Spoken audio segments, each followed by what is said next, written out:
Welcome to the Wordy Pair Podcast, your go-to hub for all things writing, world building, and the occasional dive into the weird and wonderful world of fiction. We're breaking down the barriers between you and your next great story. Whether you're a seasoned scribe or just scribbling your first sentences, we've got something for you. We'll be discussing everything from crafting compelling characters to dissecting the good, the bad, and the downright bizarre in the world of fiction. Okay, this script says you guys are eccentric. Isn't that just a 3-syllable word for weird? No offense. So, whether you're in need of inspiration, a good laugh, or just a couple of weirdos to keep you company on your writing journey, you're in the right place. Thanks for tuning in to the Wordy Pair Podcast.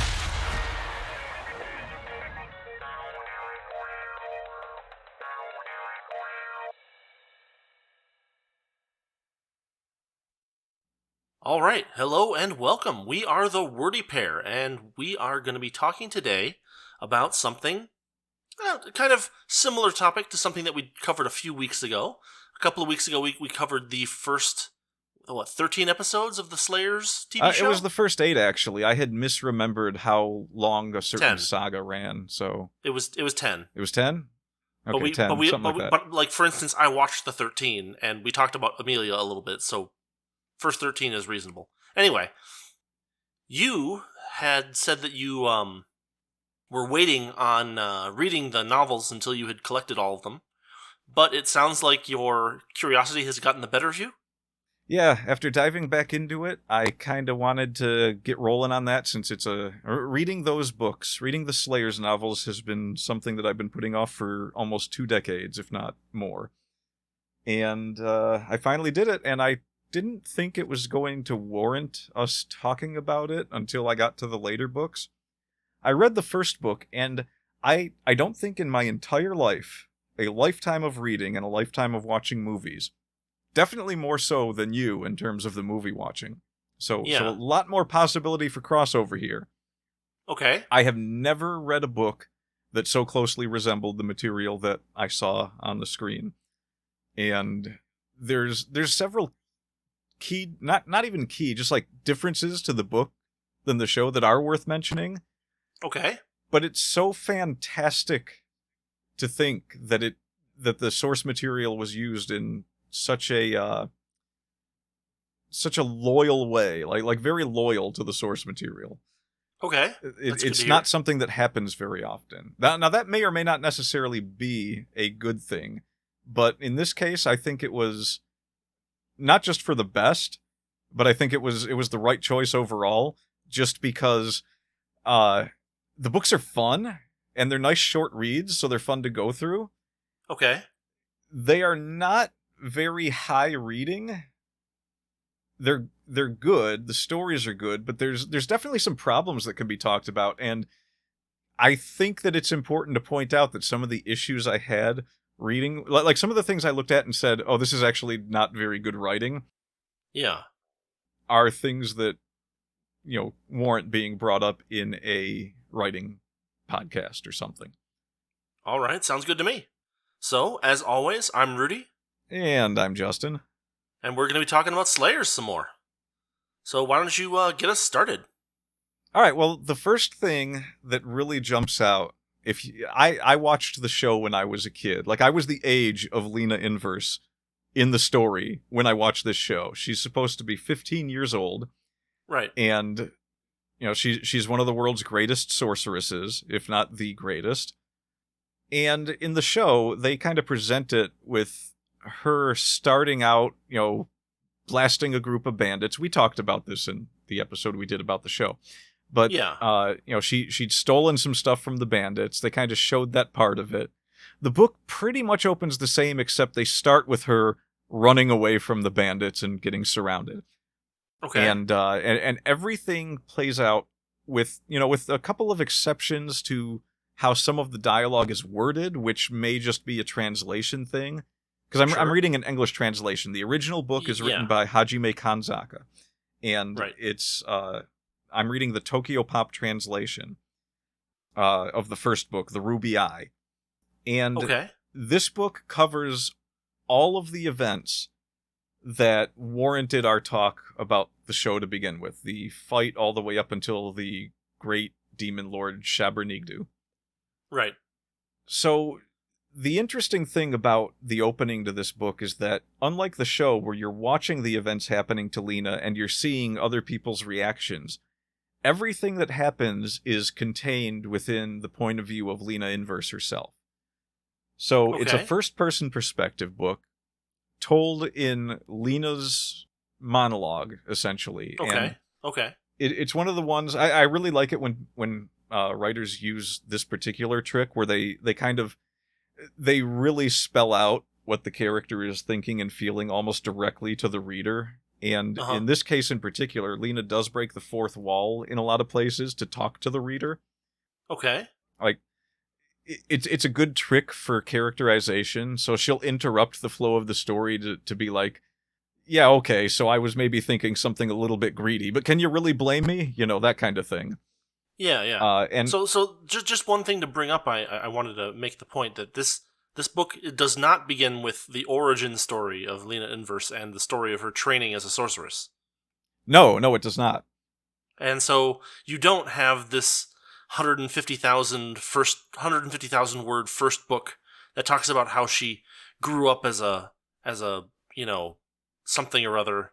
It's a very different model from a lot of modern fantasy here in the US, for instance, where those kinds of origin stories are often long and rather protracted. Yeah, and she's very established already, has a bit of a reputation, and is working towards becoming so rich from treasure hunting that she can retire back in her hometown. And I don't know, at one point she made a joke about going back to her hometown and working as a waitress again, which is kind of... There's a lot of underlying history as the books go on, but one of the things that comes up in the later novels is that, and this is just hearsay on my part, like they mention it in the show briefly, and the novels I know were fleshed out a bit more. She has a sister that taught her a lot of things, and despite the fact that her sister, as far as I know, wasn't a sorceress, I believe she was some kind of dragon knight, but her sister worked as a waitress at a bar, and she's apparently the most terrifying human being on the planet as far as Lena is concerned. This dynamic doesn't come up in this book at all. I don't think that it was... I think this is an author that wrote one book and then he came up with the ideas for the books as he went along, so he developed that as he went. Sure. Which is the way I like to do things, so that appeals to me. Of course. But yeah, Lena she's a bit more of a hardened character in the books than in the show, in the sense that you get a much more clear view of the extent of how selfish she can be and the things that she is and is not thankful for in other people. And her thoughts on other people tend to be a little more extreme, whether it's high or low. Right. She brushes a lot more things off. Like she makes a wisecrack about Gowry's intelligence at one point, and he takes a little bit of offense at this, and she kind of waves it off and says, yeah, well, we're not talking about that right now anyway. Let's just keep moving on. She doesn't want to really dive into it after he takes offense at it. Yeah. But yeah, that's the first big difference, is you get the first person perspective, which the show, it sticks a lot with the things that are happening to her, and you get a lot of her inner thoughts. I don't think you really get any other characters' inner thoughts during the show. I'm trying to remember, but I think anything else that was close to an inner thought, the characters were speaking out loud. Okay, fair enough. So I think Lena's was the only time you ever got inner thoughts from a character. Which makes sense. It's a pretty common, to have a single POV character and be consistent with that. That's a lot simpler than trying to hop around. Yeah, and in the books, if it's not something that Lena's witnessing, then it's not happening as far as you're concerned. You don't see any of that. Right. So it never jumps away from her to anything else that's happening in the world. So, for instance, we don't get to see Gowry searching for her ineffectually. No, we do not. He does, in fact, just appear out of nowhere in the same setup and scene as was happening in the show. The show. Yeah. But he after they get separated and she's been kidnapped, and he just kind of appears in the town that they ended up at. I don't even really Right, right. remember if there was any explanation given to that. It was just like, oh, yep, we ran into each other. Oh, he found me. Good for him. Yeah, so there's a lot of the characters, they nailed them in the show. I mean, Gowry is simultaneously an amazing mercenary, and he's a little less thick in the books. He's Okay. pretty not necessarily dumb, but just like unaware or not really up to speed on a lot of things in the show. Okay. He's a little bit more intelligent in the books, but he still has that whole, obviously he came from somewhere where he's got a very naive background. I mean, he doesn't know things that everyone else in the world knows, like who the demon lord Shabernigdo is from the famous story about the creation of the world. Right, right. They fleshed that out a lot more in the books, which was nice to see because it implies that a lot will be done with that in the future. There's actually a very big sort of basic world building that comes out of the story of where the world comes from to begin with. So in the show, they mention that Shabernigdu is being brought back to life with the power of the Philosopher's Stone. The Right, Philosopher's Stone in the show is said to be a piece of the staff that supports the world. And they mentioned the war between Shabernigdu and what was the name of there was a goddess of light or something, or a dragon of light. But whatever it was, they mentioned that they had a battle and that both sides lost and Shabernigdu was sealed away in 7 pieces. And this piece of the stone is supposed to be a piece of the staff that supports the world. Well, the books go into a lot more detail about that. They talk about how... Actually, let's see if I can flip open to the page real quick. I don't quite remember. It was the dragon god. There was a name for the dragon god, but I don't think I'm going to be able to find the page right off the top. Oh, that's fine. So this dragon god was in a battle with the demon lord Shabernigdu. And apparently this is something that happens on every world that gets created. Every single world in the universe is supported on the top of a giant magical staff. And there's a war on each one between that world's dragon god and its demon lord. And the demon lord's goal is to take the staff and shatter it and destroy the world. And the dragon god's goal is to stop that from happening and obliterate the demon lord so that peace will reign in that world. Okay. In this particular world, neither side won. Neither side was able to defeat the other. So you had the dragon god, which was his power was dissipated into like a couple of different guardians, and the demon lord was trapped in 7 different pieces. And one of them managed to wake up at one point 1,000 years before this story starts, caused a bit of trouble, killed one of the guardians to the north, meaning that the dragon god was only 3/4 as powerful if he was ever resurrected. And Shabernigdo still had all 7 parts that could be resurrected. So this is like they built an entire universe on this concept in these stories, but they're focusing on this one world, which is pretty interesting because we can assume that this kind of thing has happened on several worlds, like the same scenario. Yeah. And so in this world, because neither side won, and because the demon lord resurrected as recently as 1,000 years ago, or at least a piece of him did, this is why this particular world has monsters and others don't. Okay, that's kind of an interesting perspective. Yeah, any world in which there was a decisive victory is either destroyed or everyone lives in peace. Okay. So a very interesting creation myth for the world of the Slayers. So that's one big difference that the book has that the show doesn't. There's the first person perspective. There's a couple of things writing wise that, while I definitely recommend reading this book just for the joy of it and just for the joy of seeing just how, I guess, maybe sassy, maybe snarky, maybe sarcastic Lena is throughout the whole story. Yeah. And it's funny to see her inner thoughts. She'll always try to justify actions that are not necessarily of sterling quality, we'll say. Like she's always justifying her own thieving as, well, technically they were bandits, and things like that. She'll always find some kind of justification for the things that she does that kind of makes her a bad guy in a sense, but she's not as bad as the other bad guys. There's that scene in the bar where she destroys the bar, but she kind of like goes puppy dog eyes on the owner and hands him some cheap jewels to get him to let it slide. Yeah, sure. And Gowry, in both instances, he kind of watches her in a bit of disgust and is just like, wow, you can really put on an act when you need to, huh? Which is one of the parts where he kind of felt a little different than he did in the show. He was a little bit more perceptive in that sense, in that scene in the book. Yeah.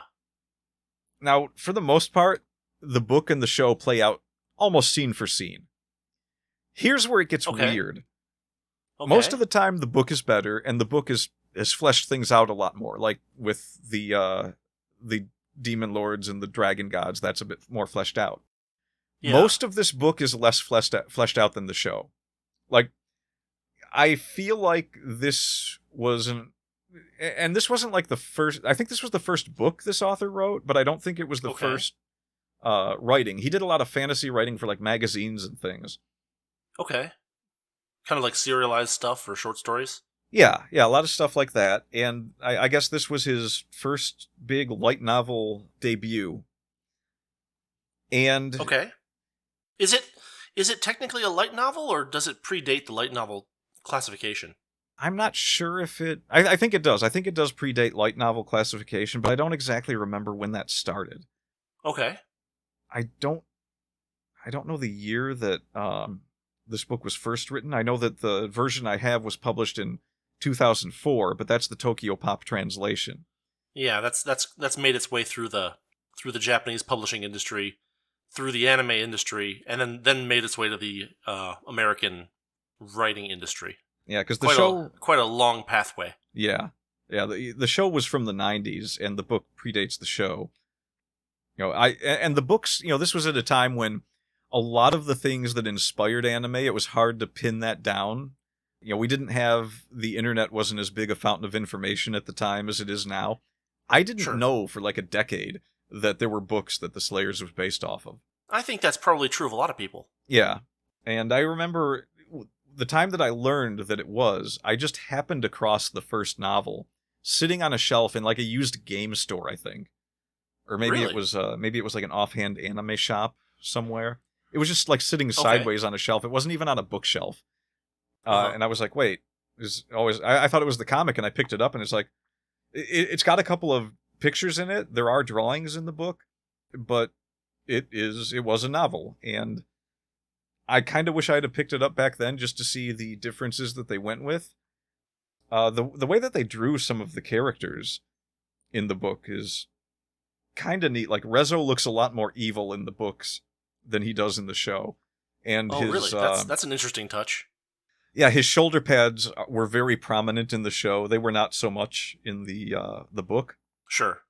But it was the mid-90s in anime. It was the age of shoulder pads. Yes. Yeah. No, I'm a little surprised because I would have imagined, just thinking about it naively, I would have imagined that making Rezo seem evil from the start would have been something that they did in the show to streamline it, but apparently not. Yeah, no, it's almost scene for scene. Everything plays out exactly the same. Most of the big differences are with Rezo's scenes and Shabernigdu's scenes. Okay. So, I think one of the things that was a big difference, but not like a big difference that affected the story that much. Yeah. You had this scene where they had captured, the bad guys had captured Lena Inverse. And they actually did almost everything that happened in the show. Where, you're talking about the Nunsa situation. Yeah. The situation that becomes the Nunsa situation. Yeah, the Nunsa situation where... Now, in the show, the way they did it, I thought was a little bit better. Because Nunsa is not in the scene yet. And... Oh, geez, I forgot his name again. Was it... Zolf? Zolf, yeah. I think it was Zolf. The wizard Zolf is... So Zelgadis is essentially like, hey, okay, I can't get any more information out of her. Keep her alive until we can, but do what you want with her. And so Zolf kind of wants revenge because at the beginning of the story, he was actually in the bandit camp that she fried with a fireball. Right. And so he was like horribly injured from this and wrapped in bandages like a mummy. So he's like he's doing all these things to quote unquote torture her, involving threatening to make the werewolf guy kiss her, and the werewolf guy is like, "No, humans are disgusting. I'm not doing that." And then he in the show he calls on a monster called Nunsa, and this dark music plays, and there's this bell tone, and these giant doors swing open, and then in comes ominous shadow. Yes, an ominous shadow followed by what is essentially a fish with floppy arms and legs. This goofy-looking thing. Floppy human arms and legs. Yes. Like cartoon human arms and legs. Yes, the most cartoonish character in the whole thing. And yes, Zolf wants this fish man to kiss Lena as punishment.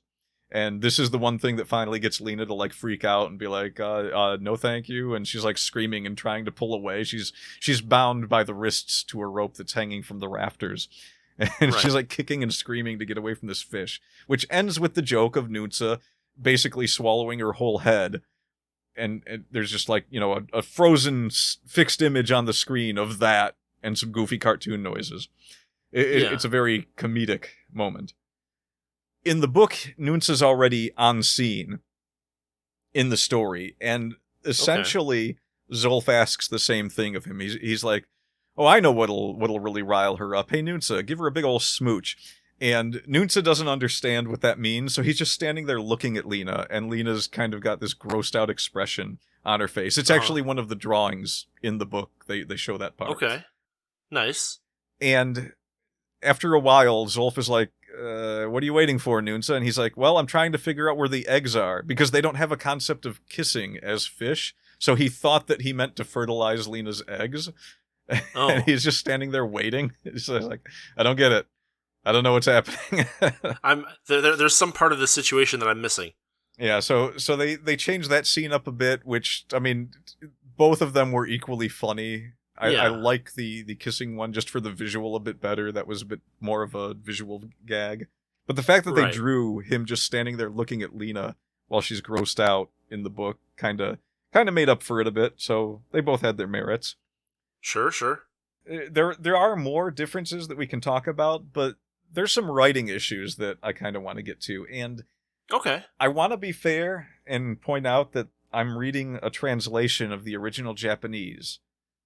Yes. But in the same token, I don't think that affects too much what I'm going to bring up next.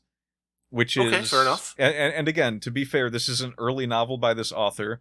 And I've read a lot of early novels by authors that were definitely not, you know, you read their later stuff and their later stuff is definitely more polished. Yeah. This was a pretty big one, though. Scene transitions in this book were like, they were like head-on being hit by a train. Wow. So what you're saying is that he pioneered the isekai genre with scene transitions. Yeah, I was literally killed by his scene transitions. There's that scene which, now you watched the show recently, you remember how Shabernigda was reborn, they ran away from him, they were in an inn talking about what they're going to do next. The very fact of them being in an inn implies a couple of things. It implies some distance from Shabernigda. It implies that they traveled some ways away. It implies that they'd been there for a while because they're sitting there eating and Lena's looking around and reflecting on all the people that were probably going to die because this demon had been unleashed. Right. They show a quick scene of Shabernigda's influence spreading from the center of him and outward. And like this, they have a map where this purpley glow starts to cover areas. And they talk about how monsters are starting to appear more. Yeah. That doesn't happen in the book. Oh. Okay. In the book, it's literally run from Shabernigda, sitting around a campfire, talk. They have basically the same conversation about what they're going to do, but they're sitting around a campfire, and then as soon as they decide they're all going to get up and go fight Shabernigda, he just appears behind them, as if they ran half a mile away, sat there talking, and he just sort of slowly stalked them until he caught up with them. Or like he was waiting for them to finish talking? Yeah, it was very jarring, because it's like, wait, what why would you only run this far away? I didn't understand. There was no concept of any distance there. It was just like, oh my god, we've unleashed a demon lord. Run away. Okay, stop Run here. away. Stop here. Campfire. Because the Let's talk about what campfire, we're gonna do. the campfire itself made it seem like, okay, so they're changing the setting. They still ran away. They still have some sense of distance running away from this thing, and they're still discussing it, and they're still, they even had like a battle with monsters outside the inn because more of them showed up, and they're standing in the there. show or in the book? In the show. In the show, they're like, okay, well, yeah, these monsters are becoming a problem. We pretty much got to do something about this. Right. They had that scene where Rezo before. Oh no, wait. This was before they resurrected him. They had that scene where Rezo was going to kill all those townspeople if they didn't hand over the Philosopher's Stone. Right. He was taking an infinite number of people hostage, basically. Yeah, and so they had to bring the stone to him. That didn't happen in the book either. They never met him at a mountain lair. They never had to chase after him to prevent him from completing a magic circle that resurrected Shabranigdo. In the book, it was more a case of he was going to kill Lena. He had a knife to her spine, and was going to sever her spine. And Gowry just tosses him the statue with the stone in it, and he runs off like 5 feet and opens up the stone, and then becomes Shabranigdo. So, oh wow, yeah. So that was a major difference. Like I said, most of the major differences involve Shabranigdo and Rezo. Okay.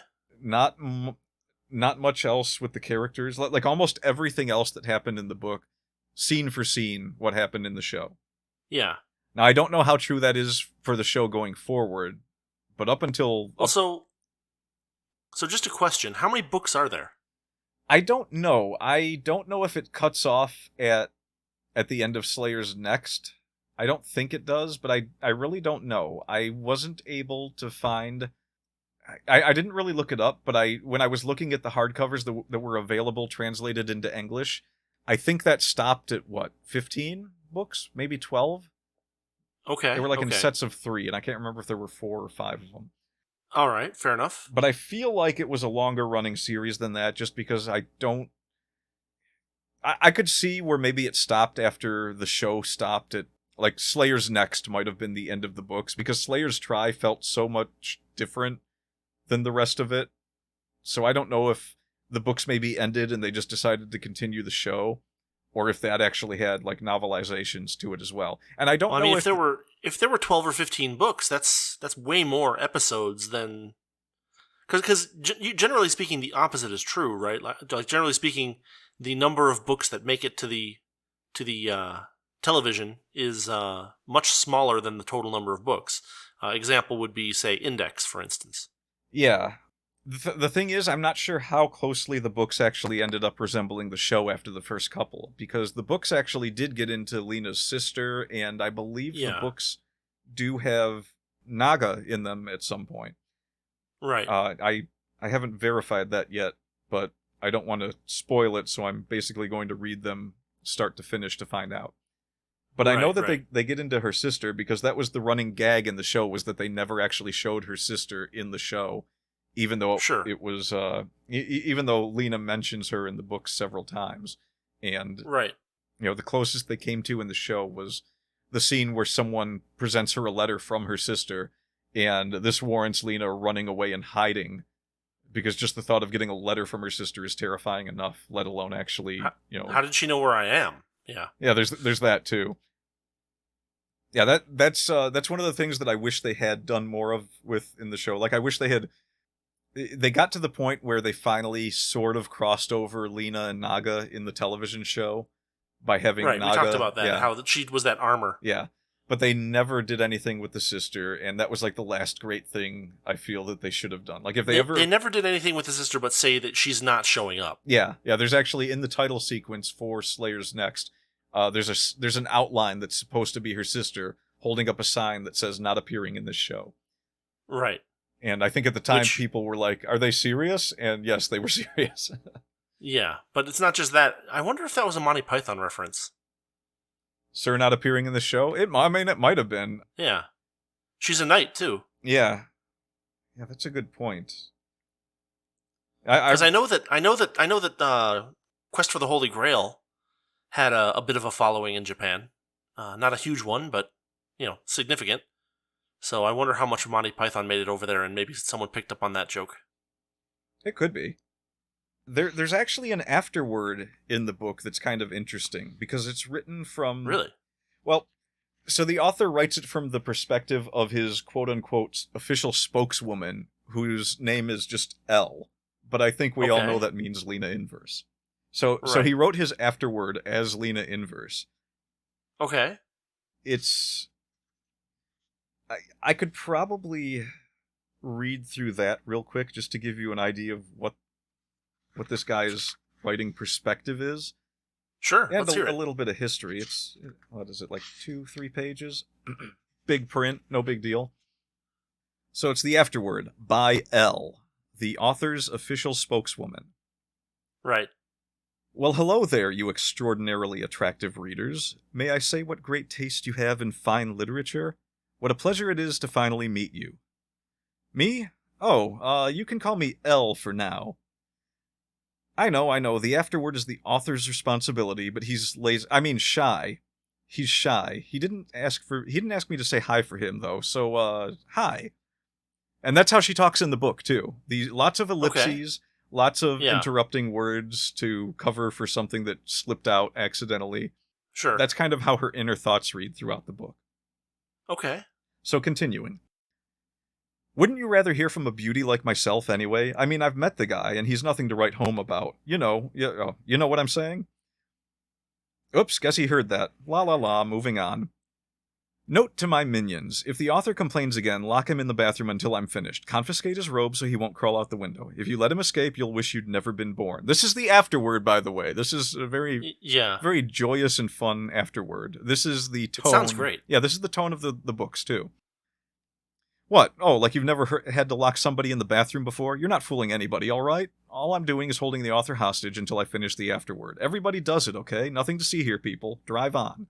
Anyway, where were we before that unpleasantness? Oh yes, my author made his debut in Japan's Dragon magazine, and although he is painfully aware that he's a terrible writer, living entirely off the generosity of you and me with not a lick of actual talent, he nonetheless wishes to express his gratitude to Hori-san's fan letter, Kitazaki-san's direct support, everyone's moral support, QZ-san, and everyone else involved in the Fantasia collection. Oh, and the publisher. Seriously, he thanks all of them very, very much. And above all, he thanks you very much. I know, he's a complete incompetent, but for my sake, if not his, please make a place for him in your hearts. And now, without further ado, and before he manages to escape from the bathroom, here are some fun facts you might not know about my author. My author has liked scary monsters since he was a little kid. His specialty in high school was drawing animals, especially from the bigger, meaner ones. When he's watching anime, he's usually yelling at the TV about how lame the monsters are. Weirdly, the monsters always seem to get more powerful while he's yelling. Maybe that's why he had to make up the most powerful demon, ever. There's no way a demon feeding on all the darkness of an entire world could be a weakling. The author is not a Satanist. You know what's really creepy? This old guy actually finds it easier to write from a first-person perspective. So since the main character's a girl, he's got to think like a girl too, instead of just writing what a guy would do in the same situation. Once the author began with sword and sorcery, he stubbornly refused to give up. I say it's because the author is an avid game player. The magic wielded in his stories is the best example. The magic in Slayers is based on role-playing games, just as you might have guessed. The author wanted to make the black magic even more spectacular, but since this would destroy the world, it would have made for a pretty short series. He actually enjoys thinking about magical theories and magical what-ifs, like, what if you used a recovery spell, which raises life force energy potential on a zombie to increase the extent of its rot, and do damage to the non-living muscle and flesh? The thing is, though, he also goes on and on about how you can come up with lots of ideas beforehand. But once you actually sit down and start writing a novel, it's a lot of hard work beating those ideas into shape and making them consistent. Well, whatever the case, sometime soon I'll be back in the field showing everyone what I can do.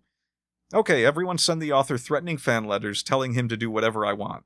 Well, I'm just kidding there, okay? Only about the threatening part. Throat's getting dry already. This is why I don't record my own audiobooks. Continuing. I know this afterword is completely screwy. Be thankful that the book itself came through safe and soundish. Thank you. We sincerely hope you've enjoyed the book you hold in your hands. Our hearts go out to you. Truly thank you very much. Love, L. So, I guess Lena can take the title of being the original L and push that nutty detective right out. Yeah, that sounds like a good idea to me. It was just her in a sorcery disguise the whole time. And that would make sense. L didn't die, it was just Lena dipping out when she got bored. Yeah, she was tired of the role. Yeah, and as you can tell from that afterword, the Lena in the books definitely is the kind of character that would do that. Right. Mischievous. She's a bit mischievous. She's a bit childish, very childish, in fact, and she gets angry. It's one of the things at the beginning of the show. You remember how she was angry about Gowry treating her like a child? Yeah. Yeah. Well, throughout the book, she's acting childish the entire time, but still upset about being treated like a child. Of course. Yeah. So I guess that there is the tone of the books without me actually having to read any of the books. Lena is like that from start to finish in the book, and everything is from her perspective. So you don't really get a moment where you're not getting some kind of commentary like that from her. Okay. Like there's a moment where they actually do that scene in the bar where she tells Gowry she doesn't even trust him, but she's kind of joking about it. So let's see, that's right here.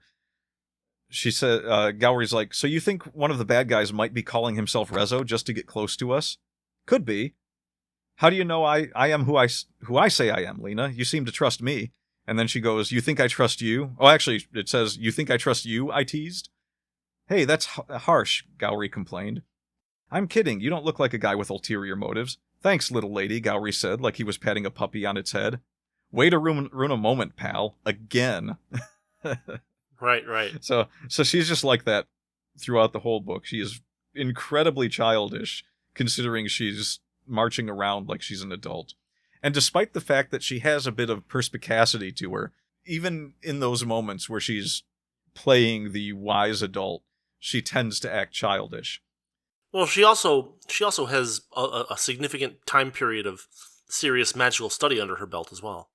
Yeah, and they do get into a little bit of that. Not very much more than the show, to be honest, at least in this book. Mm-hmm. But they do point out that, you know, she does have a lot of practice with both simple and difficult spells. They do a scene that didn't happen in the show where who is it? She's with Gowry and they're fishing for food. Mm-hmm. And these goblins show up. And she casts a spell on the fish, some kind of hunger spell, so that instead of the goblins bothering them and trying to attack them and steal their fish, she convinces them that they should just have the fish and eat it and that they're really good and that she could catch a few more for them. And she does that and then just kind of wanders off, when they easily could have killed these goblins. It was a very strange part of the story, because Gowry and Lena's response, almost any time they're attacked by someone, is not to just, walk away from the situation. But she essentially... It's overwhelming violence. Yeah, it's overwhelming violence, which, they're just little goblins. This would have been easy for her. But yeah, she just convinces the goblins to eat some fish and maybe do some fishing themselves, which they do, which she convinces them by speaking goblin to them. She knows how to speak just a little bit of goblin, and so it helps her cast the spell over them. And then her and Gowry just kind of walk away and leave things be. I can understand why they left that out of the show, because it didn't add much to the story. And yeah, I can see that. It wasn't jarring, but it was like, in the book, I guess it added just a little touch of humanity to characters whose responses are otherwise very brash most of the time. Brash and exceedingly violent. Exceedingly violent, yeah. Yeah, so there's a couple of little things like that in the book.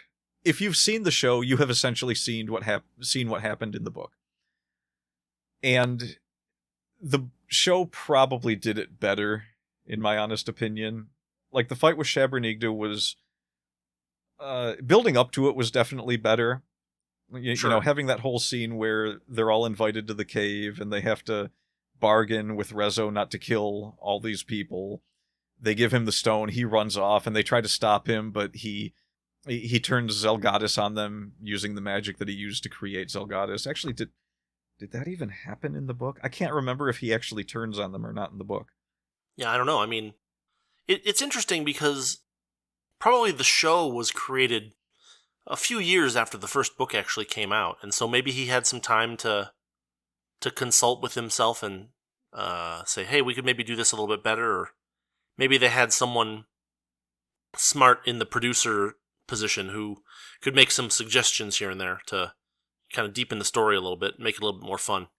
Yeah, it might have been something like that. I mean, unless this translation actually cut entire parts out of the book, which I want to believe didn't happen, because looking at my hardcover version of another translation, it seems like it's the same size book. I mean, it'd be strange for them to cut out significant parts of the book in the translation. Yeah, so there are definitely scenes where let's see. I'm actually on the page with Rezo becoming the demon Shabernigdu. Yeah. So let's... Does he still have the thing where it's trapped in his eyes thing going on in the book? Yeah, that's explained much more quickly and much more directly in this version. Oh, okay. Let's see. So yeah, ignoring Zelgadis' plea, Gowry produced the Orichalcon statue. Here, he said as he tossed the statue to Rezo, it seemed to have curved through space between them in slow motion. Rezo extended his right hand and caught it, clasping it tightly. I have it, he said, more to himself than anyone else. I have it after all these years. It is mine. His voice had changed. He was overcome with wicked delight. Let the girl go, Gowry shouted. Never you fear, I will release her momentarily. With a smash, the Orichalcon statue self-destructed as Rezo held it in his hand. The proximity of the power of the great sorcerer, combined with the power of the stone, was too much even for a substance as strong as Orichalcon. Rezo extracted the small stubble, blah blah blah, blah blah blah. Rezo tossed me onto my back. Oof, I said. I slid several paces, blah blah blah blah. Let's see. Zelgadis began chanting a spell. Gowry drew his sword of light. And Rezo, he took the tiny stone from his hand and popped it into his mouth. He wouldn't. Yes, he would. He swallowed it. A strong wind gusted out of nowhere, blah, blah, blah. Shears of the wind tore through the air, blah, blah, blah.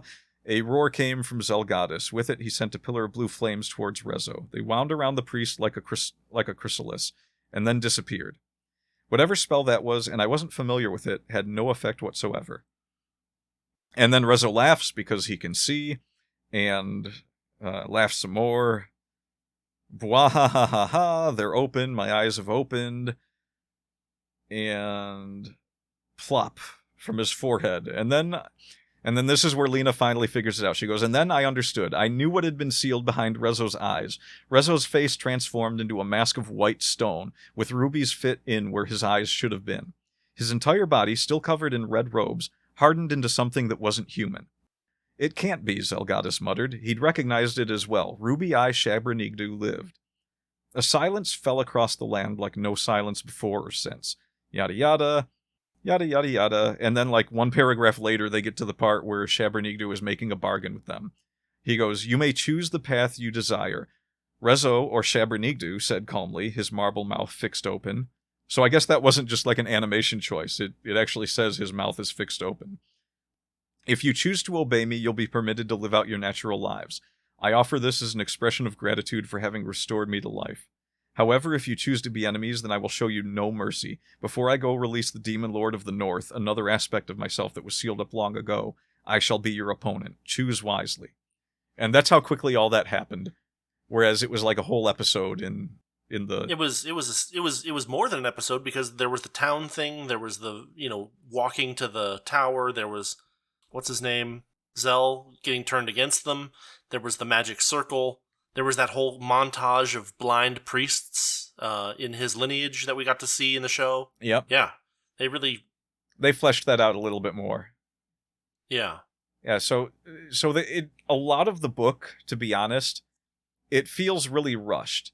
Now, you can do a rushed book and still make it good, but there were definitely scene transitions where it's just, the pacing is so quick that you're almost like, it almost feels like, well, this is just, even in a nonsense world with goofy characters like this, it feels like more should have happened between the characters. I wonder if he was dealing with like a deadline or a word cap. It could very well have been a deadline. I mean, knowing how Japan works. Yeah. And especially since, I mean, he was working with an artist as well, unless...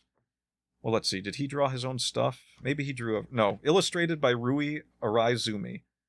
So the illustrations were drawn by another person, which meant they probably did have a schedule that they were meant to keep. And there's a significant amount of drawings, maybe like at least 10 drawings in the book. Okay, so it is a light novel then. Yeah. I mean, for all intents and purposes, it definitely feels like a light novel, even if they weren't being called that at the time. Sure. There's some full color illustrations at the beginning of the book, and then inside the book, there's a lot of black and white illustrations. Yeah. Maybe not a lot. A lot isn't the word, but there's definitely enough to warrant it.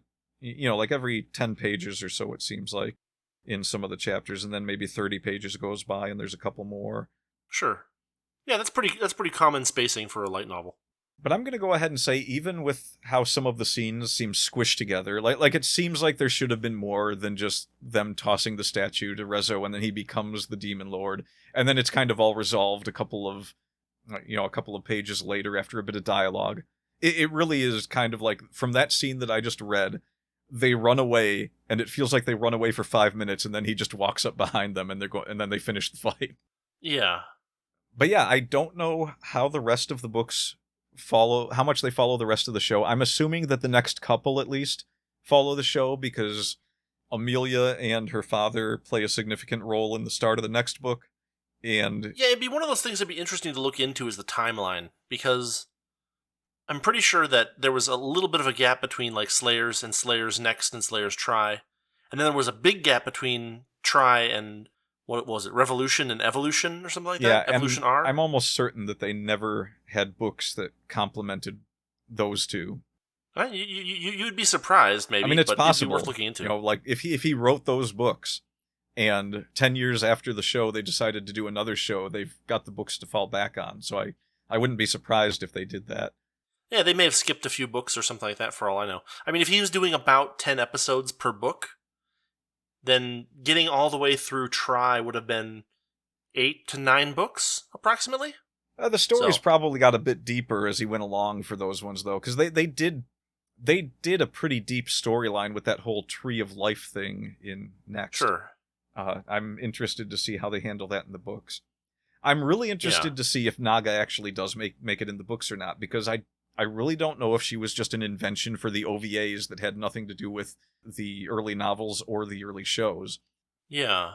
But, you know, I had heard that she was in the books, and I am looking forward to confirming that. It would be nice to think that there's a few books that are just adventures of Lena and Naga. But I don't want to spoil it for myself by looking it up on the internet. I just want to sit down and read them, and that's what's going to happen. Yeah, that's fair. And for anyone who is interested in reading the books, which, even though I do feel like there's a bit of bad transition writing, the writing itself isn't too bad. It might be jarring for people that don't want to deal with Lena's personality from start to finish. Like, there might be some people that aren't happy with the character making a sarcastic comment almost every time she's having an inner thought. Yeah. But that's not all there is. I mean, there's a lot of her, wondering about the motivations of others and wondering, what the deal is with Gowry sometimes. She does have that whole scene where she sees Gowry use the Sword of Light, and she's like, I'm sticking with him until he agrees to give me that sword. I am not letting him get away from me. Yeah, I want that sword. I mean, let me just put this out as bluntly as possible. If you aren't interested in hearing what Lena Inverse has to say, Slayers probably isn't for you. Yeah, I guess. So she's. It's kind of written without so much as like long paragraph fantasy descriptions as it is just Lena having weird thoughts about each situation. Sure. And that's why it seems like the show worked out so well in comparison to the book, because everything that happened in the book is written in a way that almost perfectly translates to an animated series. Just the goofiness of the characters, the inner thoughts of the characters, the Yeah. The sarcasm and the way that, the dark moments have their darkness, but they're always lightened by something the characters do following it up. There's the scene where Gowry fights that monster for the first time with the Sword of Light. Yeah. And even the monster, he doesn't seem as threatening in the book as he did in the show, because you don't get Lena's full description of, oh, nothing's really going to work against this monster. Right, I mean, that is what happens. It's almost the exact same thing. The fight goes a little bit differently. Gowry shows up out of nowhere, and... Yeah. And he suddenly has the Sword of Light. Yeah, and you know how clunky the dialogue was, where he's walking up to the monster, and he's sticking that pin in the hilt of his sword, and he tells the monster, "Now do you understand?" And the monster's like, "No, what the heck are you talking about? Are you an idiot?" Yeah. It kind of happens the same way in the book. So, if I had been watching that and thinking there's a book for this, my normal reaction would be, I'm willing to bet this scene is a bit more fleshed out in the book. It seems like it would have been. But it wasn't. It was almost, exactly the same thing. Almost word for word. Yeah. Huh, interesting. I mean, it sounds like it got really condensed in certain places, so... Yeah, like, I feel like it was an early author writing very stream of conscious, but having a knack for it. Like, he does a good job of it. Yeah. Lena's character is very consistent in the way she acts. And the characters in the show are the characters in the book. There's really not any major differences that change what or who they are. Yeah, yeah. And if I had to say any one of them stood out in the book a little bit better than the show, probably Zelgadis. Okay. Like, he seemed a How so? little bit more fleshed out. There was a little bit more going on. I don't remember where it is in the book, so I'm not going to be able to flip through and find it. But that's fine. His backstory was a little bit more fleshed out, and there was a little bit more reason for him wanting to get back at Rezo, who is like his great-grandfather or something. Okay. But yeah, you have that scene with the sword, and Lena's just like, huh? What is he doing? He was messing around with the joint that locked the blade of his sword to its hilt, which meant he was detaching the blade? Why? Like that's how she talks in her inner monologue. She has a very that sounds humanistic way of talking. Like the way you read the story, it's as if you're reading what someone would actually say in conversation, as opposed to someone writing with a flourish for written word. Yeah.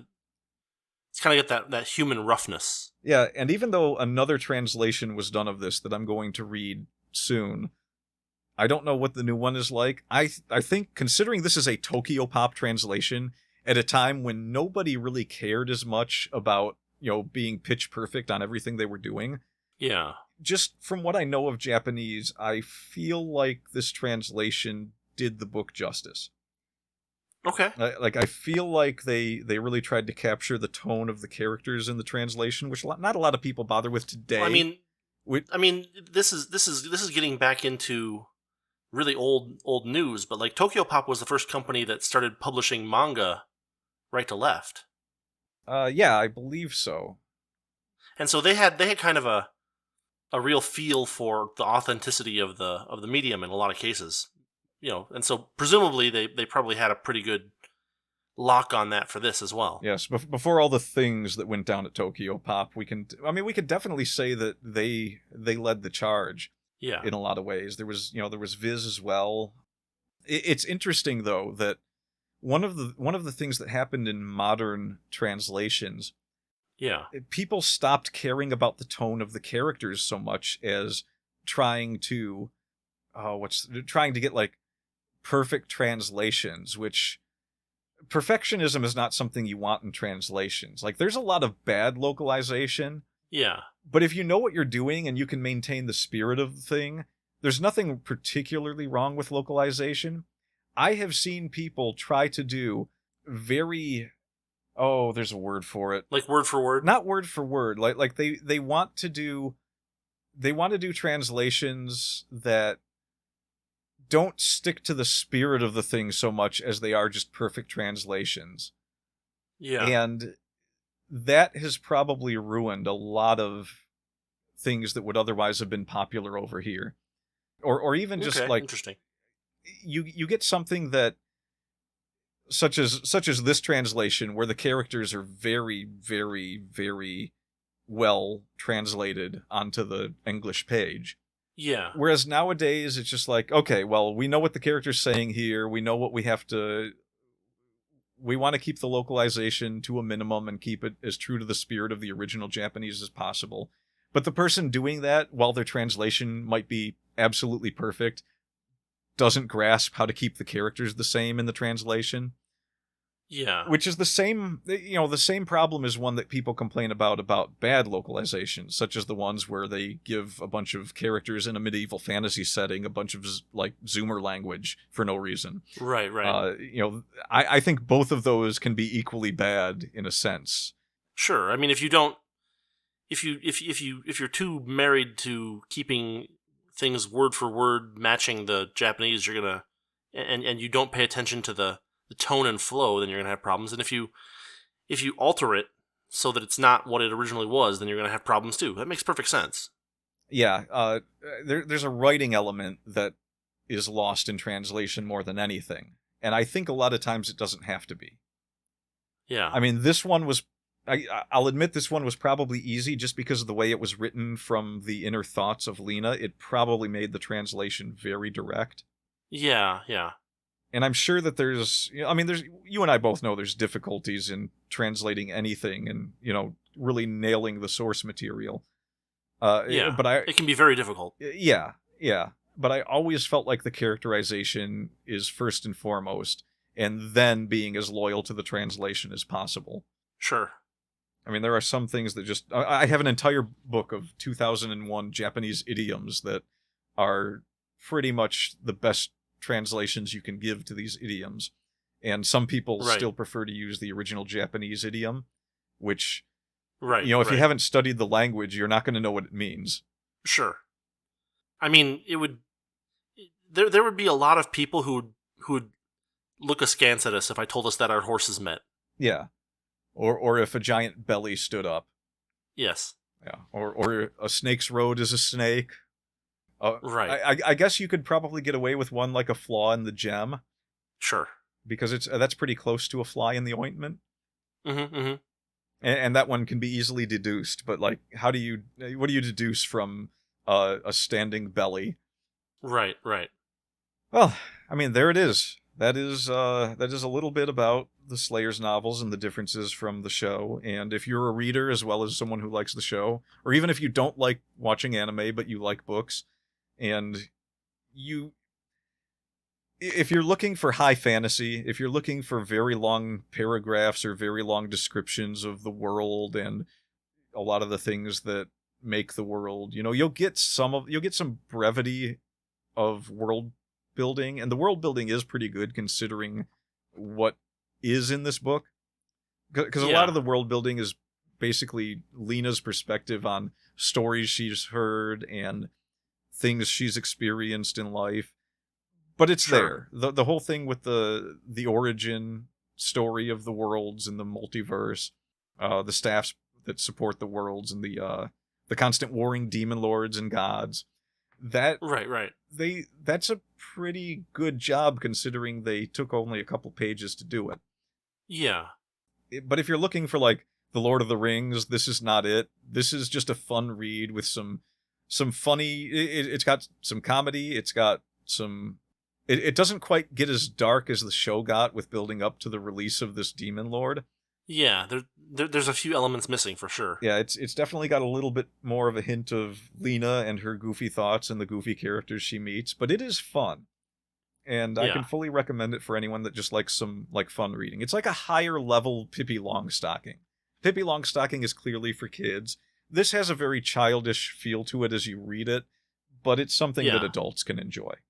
Pippi's a little harder for adults to enjoy. They're great books, but there's not much for an adult in a Pippi Longstocking book other than to reminisce on the charm. Yeah, sure. All right. Well, I think that covers the first Slayers book. Yeah, and it's... Any other final thoughts? Just that, it's... Japanese light novels are a species all their own. If you're like me and you had a lot of trouble finding contemporary authors that write books in English that you've been able to enjoy, like if you're still reading books from the 80s and 90s or even, the 40s and 50s like I am, Yeah. you might be able to find something in translations of Japanese novels. Or if you're lucky enough to be able to read Japanese, going out and picking up Japanese novels. I actually saw, we went to a place in Schaumburg in Illinois called Mitsuwa. There's a bookstore, Kinokuniya, that sells Japanese novels, and I didn't pick it up, but they had a novelization of the second Godzilla movie from the 60s, Godzilla Raids Again. Oh, wow, okay. And I never knew that existed. I mean, I'm guessing it's a recent publication of the books, but those might be something to check out if you're a Godzilla fan. There are so many authors pouring out so many books in contemporary Japan that it's just like sooner or later someone's going to catch on that there's a ton of interesting and different material from that country in novel form. And right. we're already seeing lots of books being translated into English. We get the big names like Haruki Murakami. All of his books have been translated into English. Right. We get a lot of light novels from the Japanese authors whose books tend to become either comic books or animated shows. Yeah. And those books, those are the ones that are getting popular over here first, but they're definitely for younger readers. Yeah, I've read a few of them, and while some of them do have a lot to offer and break away from the staleness of modern mainstream English publications, they still, a lot of them do have a sort of childish feel to them. And I've read some that don't, like the Saga of Tanya the Evil. That is a good series of books that still maybe a bit younger reading, but not, it doesn't show as much in those books. Like you can enjoy them as a 42-year-old man.